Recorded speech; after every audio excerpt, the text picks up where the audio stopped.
After freeing the Sky Citadel, Kai and Ari followed the map toward the Black Tide Sea. The ocean darkened long before they reached its shore. Their compass spun wildly as black mist crawled across the waves.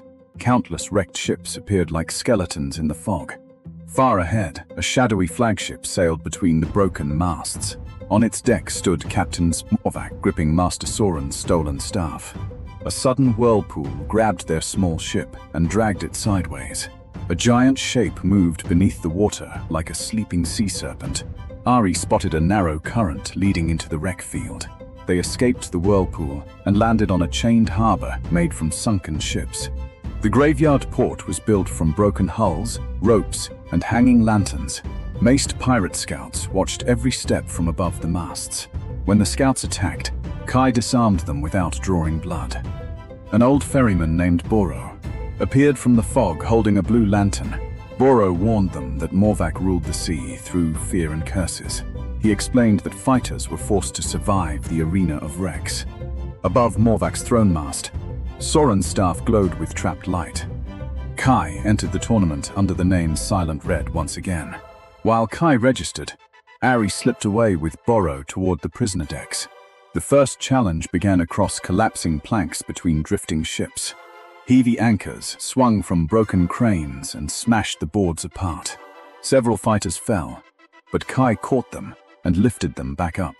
He reached the far ship last, yet everyone he saved finished with him. Morvac smiled behind his cracked mask and chose a harsher second trial. The second challenge turned the central deck into a storm of cannons. Morvac's champion Drex entered with a giant anchor hammer and a cruel grin. Cannon fire blasted across the deck while Drex charged through smoke. Kai redirected the cannon blasts with sweeping strikes and shifting footwork.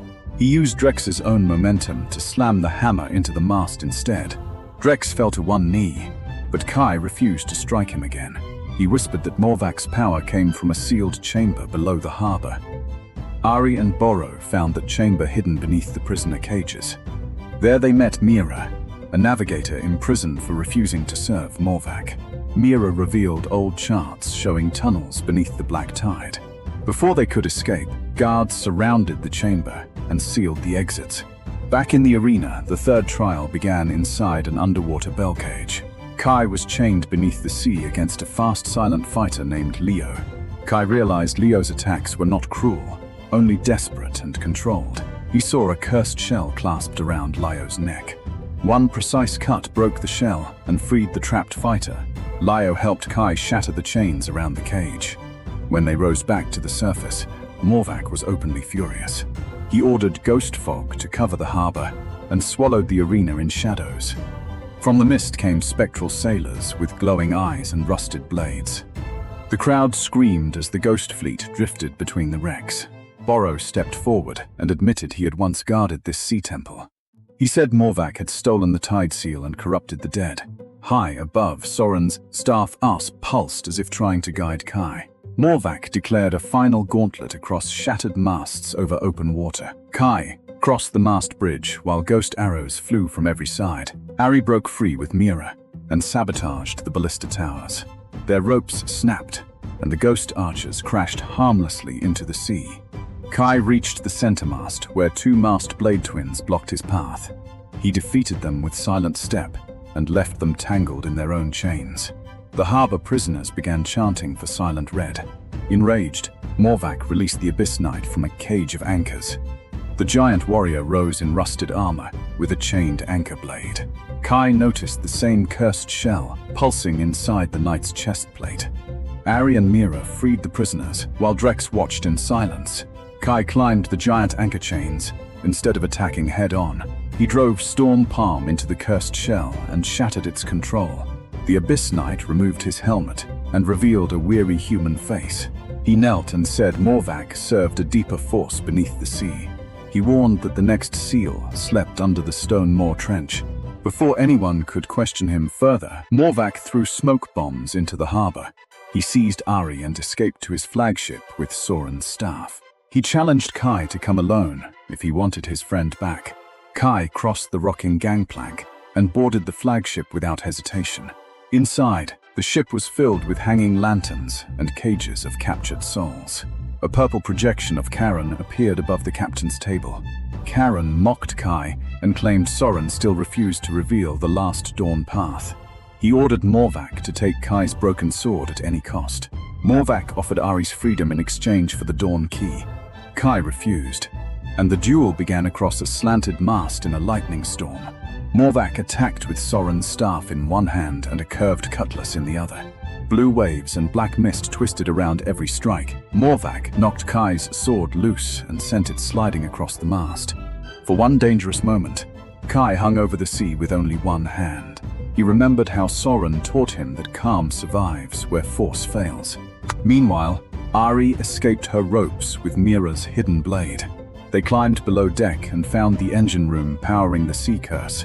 At the heart of the ship, a dark pearl fed chains into the water below. Morvac awakened those chains and summoned the black tide serpent. The colossal serpent burst from the sea and wrapped around the fleet. Kai stopped chasing Morvac and turned to protect the prisoners again.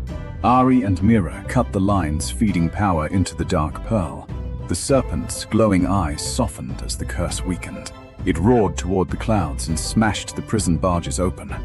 Morvac screamed and covered himself in abyss armor made from black coral. His mask split, revealing a scarred face twisted by fear. He dragged Kai onto a spinning platform above the center whirlpool. The final duel began with waves crashing from every side. Morvac vanished through curtains of mist and struck from blind angles.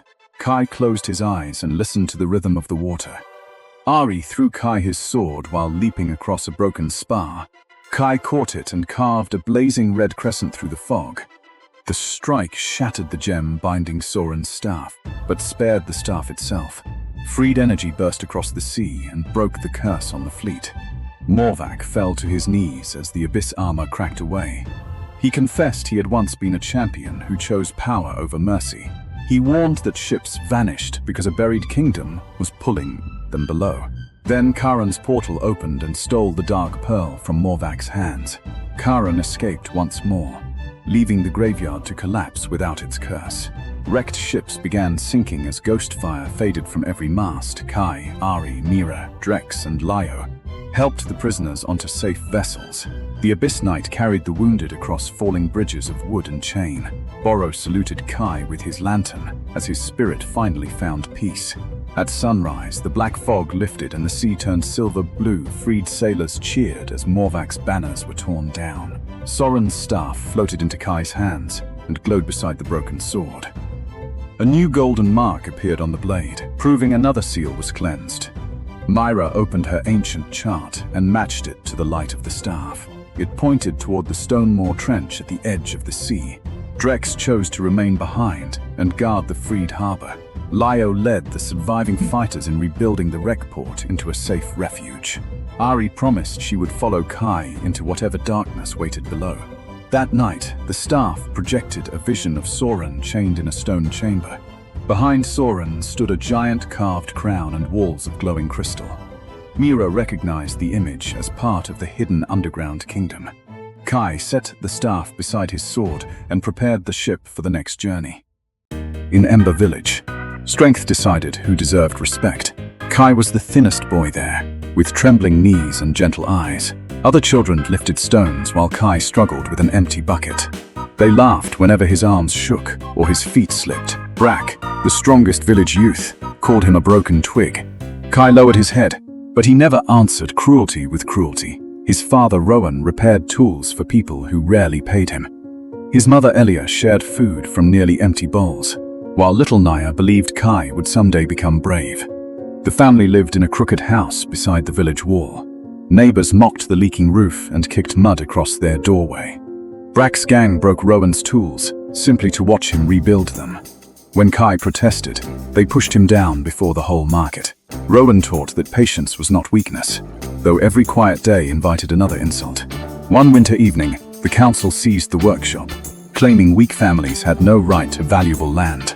Rowan resisted, and Brack's men beat him without mercy. Kai tried to protect his father, but one punch sent him rolling. That night, the family crossed the village gates carrying one blanket, a broken lantern, and their remaining hope.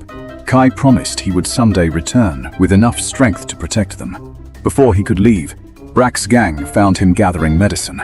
They chased Kai through the forest, laughing as branches tore his clothes. Cornered beside a ravine, Kai refused to kneel. A heavy blow struck his shoulder, and the cliff collapsed beneath him. Kai fell through darkness into a cavern hidden below the mountain. He awoke beside glowing crystals and an ancient stone door marked with an open hand. When Kai touched it, the mountain answered with a thunderous breath. The door revealed Master Soren, an old warrior wearing a white headband and carrying a bamboo staff. He asked Kai whether he wanted power, revenge, or freedom. Kai answered that he wanted his family never to kneel again. Soren accepted him, but warned that anger could become another prison. Training began with standing beneath an icy waterfall. Kai failed before 10 breaths and collapsed into the river. Soren made him climb back and try again before sunrise. For months, Kai carried stones through tunnels without dropping one. He learned to balance on bamboo poles above bottomless darkness. He practiced footwork while cave bats swarmed around his head. He struck wooden posts until his hands stopped trembling. Soren taught him to hear movement before seeing an attack. Kai crossed rooms filled with swinging logs and hidden ropes.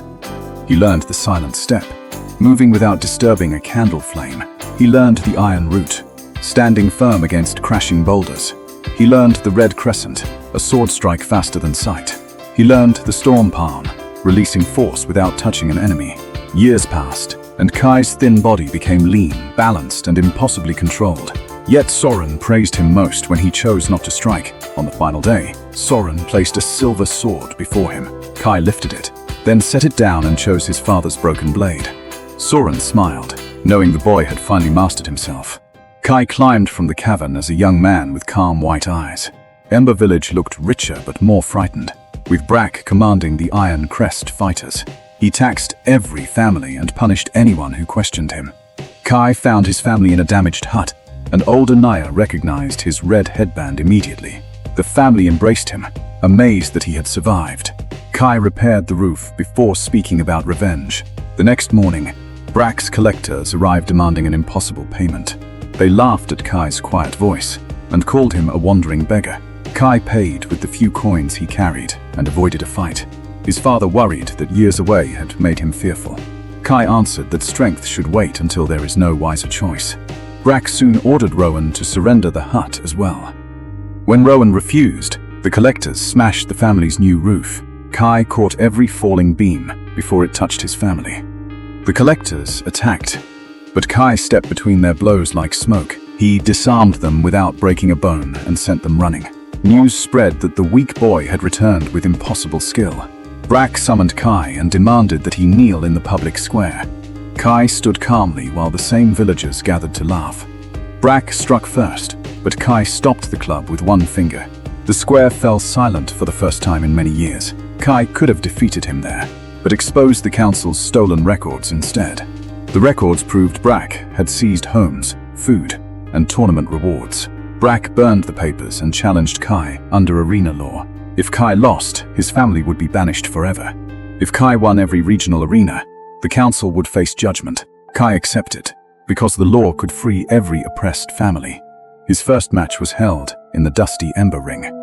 3 armored fighters surrounded him before the starting bell finished ringing. Kai used Silent Step and made them collide with each other. He won without drawing his sword, confusing the cheering crowd. The second arena floated on rafts above a violent river. A giant wrestler tried to throw Kai into the rapids. Kai used Iron Root, and the entire raft tilted around him. One gentle turn sent the giant safely into a fishing net. The third arena stood on narrow bridges between desert towers. Archers fired blunt arrows while a spear champion charged. Kai spun his broken blade and created a red crescent shield. He crossed the bridge untouched and shattered every weapon. The fourth contest happened inside a frozen mountain temple. The champion controlled chains that moved like silver snakes. Kai listened through the blizzard and followed the chains by sound. One storm palm cracked the ice and trapped the chains harmlessly. The fifth arena was hidden inside a forest of giant mushrooms. A masked trickster created dozens of moving shadow copies. Kai closed his eyes and felt the single heartbeat among them. He touched the real fighter's shoulder before any copy could strike. Across the land, people began calling him the Silent Red Warrior. Victims of the Iron Crest traveled beside him. and shared their stories. At the capital arena, Brack revealed his final champion, Titan Varg.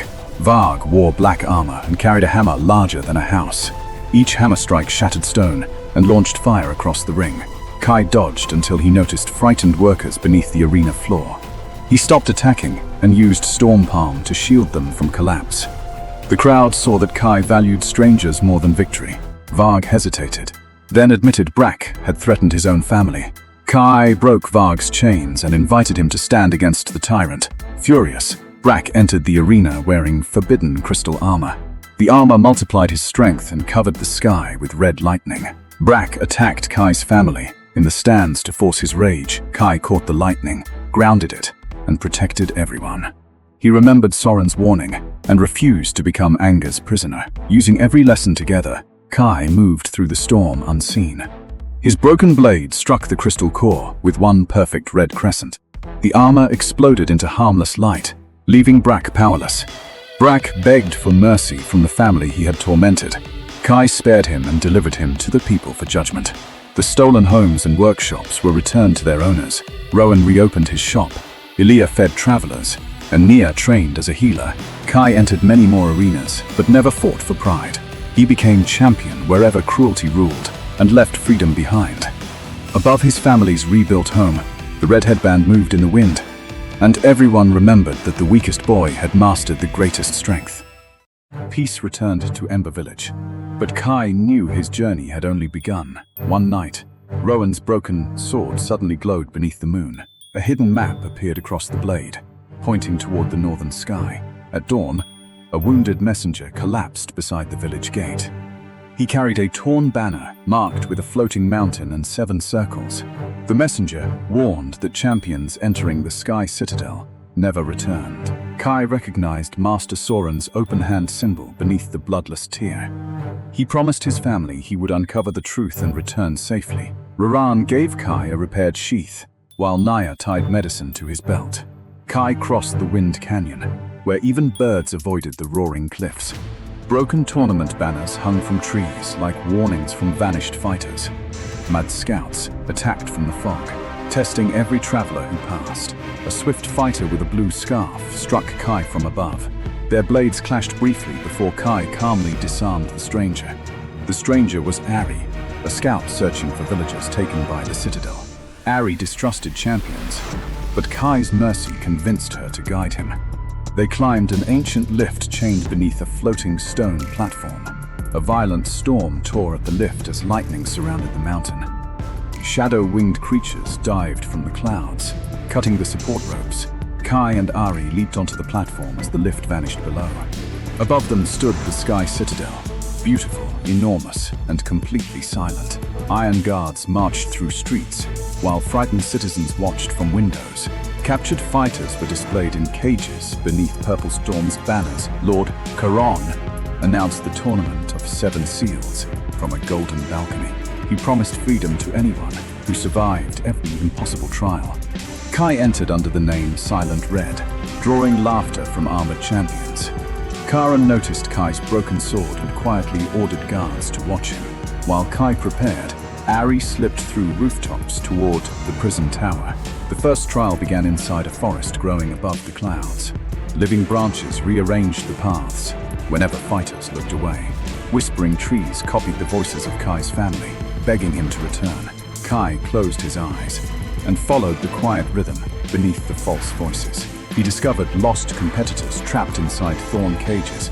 Instead of racing ahead, Kai cut everyone free and guided them together. The forest opened for him.